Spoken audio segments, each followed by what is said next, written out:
Manuel Bompard, bonsoir à vous. Bonsoir. Vous êtes coordinateur de la France Insoumise et député des Bouches-du-Rhône. Merci d'avoir accepté notre invitation. Alors, comment la France Insoumise a vécu la journée d'hier au Congrès de Versailles qui a sanctuarisé la liberté d'avorter dans la Constitution ? On l'a vécu comme une journée historique, une décision historique et l'aboutissement d'un long combat, d'une longue bataille. Et moi, hier, en votant en faveur de cette inscription de l'IVG dans la Constitution, j'ai pensé à toutes ces femmes qui se sont battues pendant des décennies pour avoir ce droit, dans un premier temps, et puis ensuite pour garantir le fait que cette liberté soit inscrite dans la Constitution. C'était aussi l'aboutissement d'un combat politique, puisque en ce qui nous concerne, dès la campagne présidentielle de Jean-Luc Mélenchon en 2012, nous disions que nous étions favorables à l'inscription du droit à l'IVG dans la Constitution. À l'époque, tout le monde trouvait ça un petit peu bizarre. L'année dernière, dans la mandature précédente, nous avions déposé des amendements sur le sujet. À l'époque, les députés macronistes s'y étaient opposés. Et j'ai été satisfait hier de voir que finalement tout le monde s'était rallié à notre position. Oui, alors vous avez le don quand même chez les Insoumis de gâcher parfois des belles journées où il y a, on va dire, il y a une... C'est votre point de vue, ça, parce que pour moi, la journée n'a pas été gâchée. Écoutez, je vais juste vous le lire, après je laisse la parole à Frédéric. Enfin, le tweet de Jean-Luc Mélenchon en parlant de discours de Gabriel Attal. Attal, minable petit, invisibilise le rôle des Insoumis. Et la présidente Mathilde Panot, sexisme et sectarisme typique d'un homme sans consistance qui n'a jamais mené un combat à long terme. C'était gâcher une belle journée quand même. Non, pas du tout, mais il y avait beaucoup de mesquinerie et de petitesse dans l'intervention du Premier ministre hier, puisqu'à un moment, il a commencé à citer l'ensemble des figures, en particulier des femmes qui s'étaient battues pour ce droit à l'IVG, qui ensuite s'étaient battues pour étendre ce droit à l'IVG, puis il s'est arrêté à un moment et il a oublié de citer Mathilde Panot, qui est quand même la présidente de mon groupe, mais surtout celle qui avait fait en sorte que la première fois à l'Assemblée nationale, une loi demandant l'inscription du droit à l'IVG dans la Constitution soit adoptée. On n'a pas rendu à César ce qui est à César. Mais il n'y avait pas seulement Mathilde Panot, pour être tout à fait clair. Mélanie Vogel, qui est sénatrice écologiste, qui ensuite avait repris ce texte de loi au Sénat. J'aurais pu citer des sénatrices communistes qui avaient fait des propositions sur le même objet pendant la mandature précédente. Et je trouvais ça assez grossier de la part de M. Attal d'invisibiliser ces figures-là alors qu'il en citait d'autres, tout simplement.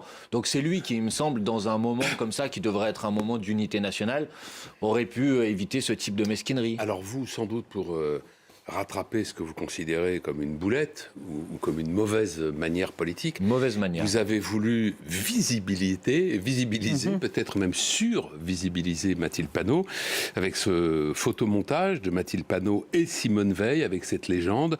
On l'a fait, qui a choqué le petit-fils de Simone Veil, qui parle d'indignité. Vous assumez sans le moindre scrupule ce photomontage ? À aucun moment j'ai lu les Insoumis comparent Mathilde Panot et Simone Veil. Bien évidemment qu'on ne fait pas de comparaison de cette nature. Et elles sont face à face. Ça ne veut pas dire qu'elles sont équivalentes. Mathilde Panot semble regarder Simone Veil et dit on l'a fait. Oui, il s'agissait tout simplement, mais on n'est pas les seuls à l'avoir fait. J'ai rendu hommage tout à l'heure à des associations, à des femmes qui s'étaient battues sur le sujet. Et il s'agissait simplement de dire que l'inscription de cette liberté dans la Constitution était une manière, en quelque sorte, de continuer sur le sillon qu'a ouvert Simone Veil en obtenant le vote de cette loi, tout simplement. Donc j'ai trouvé cette indignation un peu surjouée. Et puis je me rappelle quand dans d'autres moments, d'autres responsables politiques, je me rappelle avoir vu par exemple une photo d'Anne Hidalgo à côté de Simone Veil et personne à l'époque disait « Madame Hidalgo cherche à récupérer Simone Veil ».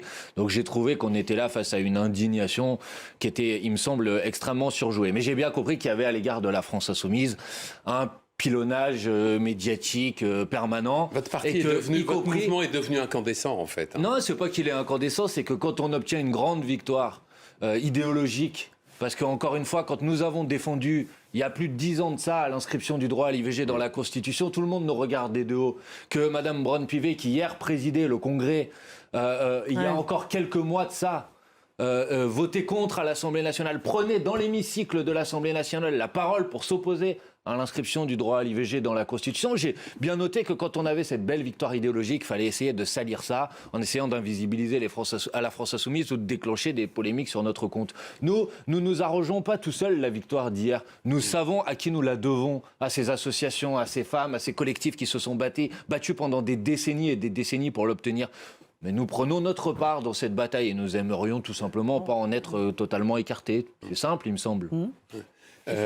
Alors, vous ajoutez une autre réaction tout de même sur le sujet, celle de la députée Renaissance Caroline Yadan, qui dit « Ce face-à-face entre la grande dame qui a combattu toute sa vie l'antisémitisme et l'extrémiste vulgaire qui passe son temps à attiser la haine des juifs au sein de notre nation est infamant. » Les accusations d'antisémitisme à l'égard de LFI et de Jean-Luc Mélenchon, nommément, sont de plus en plus fréquentes et de plus en plus explicites. Dimanche dernier, le ministre de la Justice l'a dit clairement. Ce sont des accusations extrêmement graves. Comment LFI entend-elle plutôt réagir ? Mais écoutez, d'abord, ce sont des accusations infamantes et qui ne s'appuient sur aucune démonstration concrète. Je rappelle que dans ce pays, l'antisémitisme n'est pas une opinion, c'est un délit. Oui.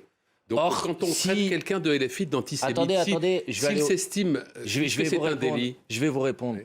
Mais si on considère que telle ou telle formation politique ou tel responsable politique sont antisémites, alors il faut aller devant la justice, il faut porter plainte et il faut obtenir leur condamnation. Or, j'observe que désormais, il y a une spécialité, c'est de venir sur les plateaux de télévision pour jeter des anathèmes sur les dirigeants de la France insoumise, sans jamais aller au bout de la logique, c'est-à-dire sans jamais dire pourquoi et pourquoi, parce qu'ils savent très bien que si ça allait devant la justice, à aucun moment nous avons eu quelque ambiguïté que ce soit sur la question de l'antisémitisme. Et nous avons toujours dit, Jean-Luc Mélenchon l'a dit à l'époque, je le redis aujourd'hui, que toute personne en France de confession juive, quand elle sera attaquée ou quand elle est attaquée en raison de sa confession religieuse, elle nous trouvera toujours à ses côtés. On a toujours été extrêmement clair sur ce sujet. Donc je trouve que ces anathèmes permanents, cette manière d'essayer de nous stigmatiser de manière mensongère, odieuse et infamante doivent s'arrêter parce que c'est insupportable. Alors, jeter des anathèmes, Monsieur Bompard, oui. Et à propos d'affiches,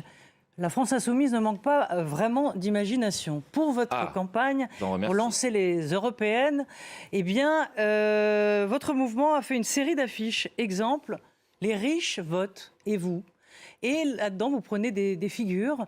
La figure là, on voit Nathalie Saint-Cricq, la journaliste de France Télévisions, celui du milliardaire Bernard Arnault ou de Manuel Valls. Donc là, vous parliez de jeter des anathèmes. Donc, la question est claire. Quels sont vos critères pour le choix de ces visages ? Mais madame, en quoi le fait de dire qu'une personne vote serait un anathème contre elle ? Non, mais répondez tout simplement à ma question. Qu'est-ce qu'il y a d'infamant dans cette affiche ? Pourquoi il s'agit tout simplement de dire que des figures qui sont des figures identifiées par le grand public, qui ont l'habitude de prendre la parole, de s'exprimer. À Bernard Arnault, milliardaire, et vous êtes les riches... Ils ne sont pas équivalents. Ils ne sont pas équivalents. Bon. Mais pourquoi vous prenez, par exemple, le visage d'une journaliste du service public ? Mais parce que quand c'est vous dites que les riches votent. Non, mais expliquez-nous. Je vous réponds tout simplement parce que c'est une figure très identifiée. Et que, comme quoi ? Pardon ? Identifiée comme quoi ? Comme journaliste, comme éditorialiste. On la voit à la télévision. Et il s'agit... Attendez, parce qu'il faut quand même revenir sur l'objectif de cette campagne. Il s'agit tout simplement d'inciter les Françaises et les Français à s'inscrire sur les listes électorales. Il va y avoir des élections européennes le 9 juin, et on peut s'inscrire... Attendez, je termine. On peut s'inscrire sur les listes électorales jusqu'au 3 mai. Peut-être ne savez-vous pas qu'à peu près 10 millions de personnes dans ce pays sont soit non inscrits, soit mal inscrits sur les listes électorales. Non, mais ça vous intéresse pas, mais moi, c'est ça qui m'intéresse. C'est-à-dire 20% de la population qui, le jour du vote, ne peut pas aller voter parce qu'ils sont non inscrits ou mal inscrits sur les listes électorales. Vous dites jeter les anathèmes, mais là, vous mettez le visage de personnalité. Attendez. Comme la police américaine mettait « wanted » sur les affiches. Il y a écrit Wanted sur mes affiches ? Non, écoutez... Non, mais vous avez été plus clair ailleurs. Vous avez dit que les personnes que vous avez représentées sur ces affiches étaient pour vous des représentants ou des représentantes de l'ordre établi. C'est vrai, bien sûr. Donc, mais je n'ai pas de problème à le dire. Mais jusqu'à preuve du contraire, il me semble que c'est pas tout à fait interdit dans notre pays de dire que telle ou telle personne sont de mon point de vue, des tenants de l'ordre établi. Oui, et comme je veux inciter les gens à s'inscrire sur les listes électorales et à voter pour changer Pour le système, renverser cet ordre. eh ben, je leur dis, si vous n'allez pas voter, il n'y a que les tenants de l'ordre établi qui vont voter. Vous parliez de Ça me jeter paraît des... assez simple. Manuel Il n'y a aucun Bompard, anathème dans ce que je fais, aucune insulte, vous disiez, aucun dénigrement. on jette des anathèmes. Là, en l'occurrence, c'en est un. Non, toujours pas, mais Toujours vous pouvez pas. Bon. reposer Eh 15 ben, fois la écoutez, question on va- si vous on va- voulez. on va pas y passer la nuit. Mais non, on va pas Mais- y passer la nuit, mais moi je suis très content que ce sujet vienne sur le devant de la table parce que ça permet de franchement. parler du fait qu'il faut s'inscrire sur les listes électorales. Donc nous, on a ouvert un site internet, onvoteinsoumis.fr. Vous pouvez aller vérifier si vous êtes bien inscrit sur les listes électorales. Ouais, Si vous mais- n'êtes pas bien inscrit, vous avez pouvez du procéder métier à quand votre même, hein. inscription Vous avez sur du les métier. listes Vous avez du métier. électorales. D'un Mais mot, madame, si vous vous étiez tombez au- exactement dans tous les pièges que l'on vous tend. C'est pas moi que ça va, ça va poser des Si difficultés. la France insoumise était au pouvoir, Oui. qu'est-ce qui arriverait à ces gens qui sont sur les affiches? Strictement Ou- rien. Et les golfeurs non plus? Parce que vous Alors, dites, non, les les golfeurs golfeurs votent votent, et vous, les golfeurs, Oh, je pense ce sont que les c'était- représentants de l'ordre établi, les C'était golfeurs? une provocation qui Parce a que le bien, golfeur, c'est la caricature a du bien- riche, du bourgeois. a bien c'est fonctionné. ça Ouais. Et je ne crois pas que l'ensemble des golfeurs soient riches, ni que l'ensemble des riches soient Peut-être des golfeurs. golfeurs à LFI. Ça Sans coûte doute, il y cher en de a faire du d'ailleurs, golf. j'en connais. Donc vous voyez, il s'agissait aussi Ça coûte d'une cher, forme le golf. Mais il leur arriverait provocation. rien si non, vous par étiez au- contre, attendez, il y a un sujet de fond derrière, et je n'en rends pas l'ensemble des golfeurs responsables. Peut-être ne savez-vous Oui, pas la que sécheresse, enfin non, mais c'est pas un petit sujet. l'arrosage. Chaque jour, Ouais. l'eau qui est utilisée pour les golfs est équivalent à l'eau que consomme l'ensemble de la population mondiale. Peut-être ne le savez-vous pas. Donc, je me permets de dire chaque jour, chaque journée, ce qu'on consomme dans une journée pour boire est équivalent à ce qu'on consomme en une journée pour arroser les golfs. Alors, vous avez Eh ben, raison. je pense qu'on a le droit de poser ce sujet sans que ça soit stigmatisant pour l'ensemble des Alors, personnes qui vous pratiquent avez le golf. raison, on tombe dans le piège parce que vous nous baladez bien. Donc on va passer à un Mais autre non, mais sujet. c'est pas moi, je suis Non, pas là si, pour si, vous nous balader, je suis là baladez. pour parler Mais de si, l'inscription sur les listes électorales. Moi, j'ai Voyez, posé on a la un question collier, il y a une 3 laisse, et semaines. puis vous nous Ah, baladez. écoutez, j'ai pas l'intention Oui, de oui, vous oui, mettre oui. en laisse, puisque c'est vous qui utilisez cette expression. Ah Ce que oui. je peux vous dire, c'est qu'il y a 3 semaines, j'ai envoyé un courrier à M. Darmanin pour lui demander qu'est-ce qu'il comptait faire, lui, pour créer une Ouais. campagne d'inscription sur les listes électorales. Il ne me répond pas. Donc ensuite, j'utilise les moyens à ma disposition pour faire en sorte qu'on puisse en parler. Et je suis très content qu'on puisse en parler parce que c'est un sujet majeur. Oui. Alors, Emmanuel Macron est en visite aujourd'hui à Prague. Il assume ses propos de la semaine dernière sur la possibilité d'envoi de troupes au sol. Je vous propose de l'écouter et vous Allez, réagissez. on y va. Nous abordons à coup sûr un moment de notre Europe où il conviendra de ne pas être lâche. On ne veut jamais voir les drames qui viennent. On ne veut jamais voir ce qui se joue. Et je crois que nos deux pays ont conscience de ce qui est à l'œuvre en Europe. Du fait que la guerre est revenue sur notre sol, que des puissances devenues inarrêtables sont en train d'étendre la menace, chaque jour de nous attaquer nous-mêmes davantage. Qui a lancé la guerre en Ukraine? Vladimir Poutine. Qui menace, quoi que nous fassions, quoi que nous disions, avec l'arme nucléaire? Le président Poutine. Tournez-vous tous vers lui pour savoir, lui, quelles sont ses limites stratégiques. Mais si chaque jour nous expliquons quelles sont nos limites, face à quelqu'un qui n'en a aucune et a lancé cette guerre, je peux déjà vous dire que l'esprit de défaite est là qui rôde, pas chez nous. Alors voilà, l'esprit de défaite est là, il rôde. Quand il dit esprit de défaite, est-ce qu'on comprend, par exemple, historiquement, l'esprit de Munich, enfin l'esprit munichois, c'est-à-dire ceux qui savent le prix de ne pas faire la guerre? Je trouve que cet exercice d'auto-justification que vous venez de passer est assez pitoyable, en vérité.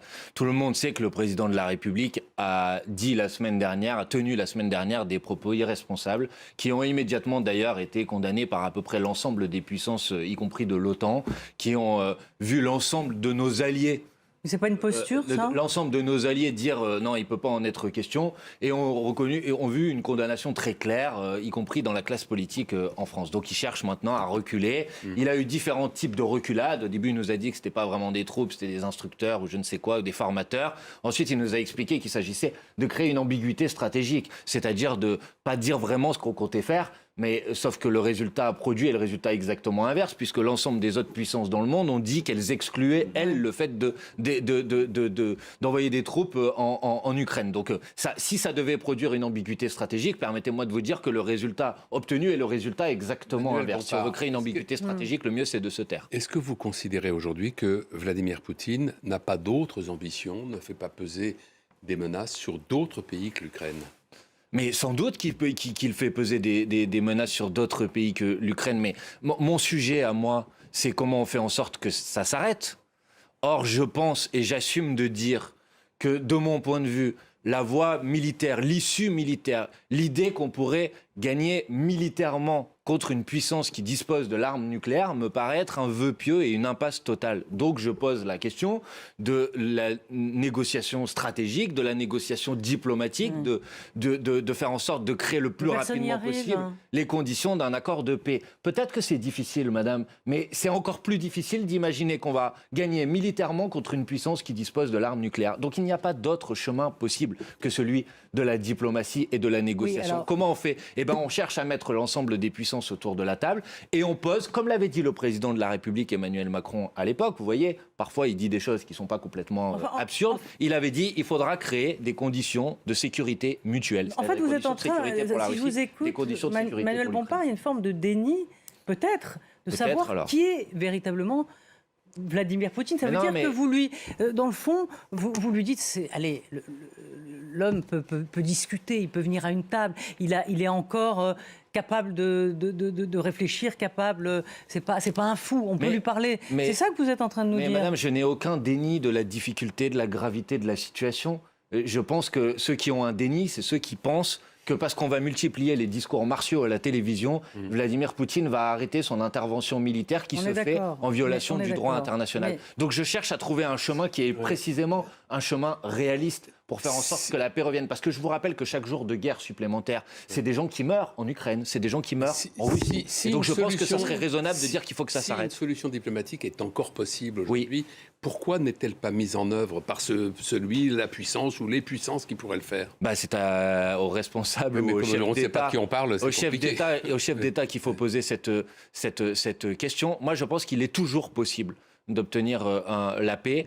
Et quand je dis ça, parce que j'entends, vous dites que vous allez céder à Vladimir Poutine. À aucun moment, le fait de parler de la paix dit qu'il s'agit de céder aux exigences de Vladimir Poutine. Il y a des principes élémentaires de base, c'est le respect du droit international, c'est l'intégrité des frontières, c'est autour de ces principes qui sont mardi, vous allez, il y a un débat, un vote sur l'accord de sécurité que la France a fait avec l'Ukraine. Est-ce que vous allez voter ? Écoutez, si l'objet du vote n'est pas encore tout à fait précis, mais si il y a, comme selon les informations dont je dispose à cet état, s'il y a effectivement dans ce texte la perspective de l'adhésion de l'Ukraine à l'Union européenne et la perspective de l'adhésion de l'Ukraine à l'OTAN, je suis opposé à l'adhésion de l'Ukraine à l'Union européenne. Je pense que ce serait une très mauvaise chose pour nos agriculteurs, pour nos travailleurs, et dans ce cas-là, je m'y opposerai. Merci Manuel Bompard. Merci à vous. Merci à vous d'avoir accepté notre invitation.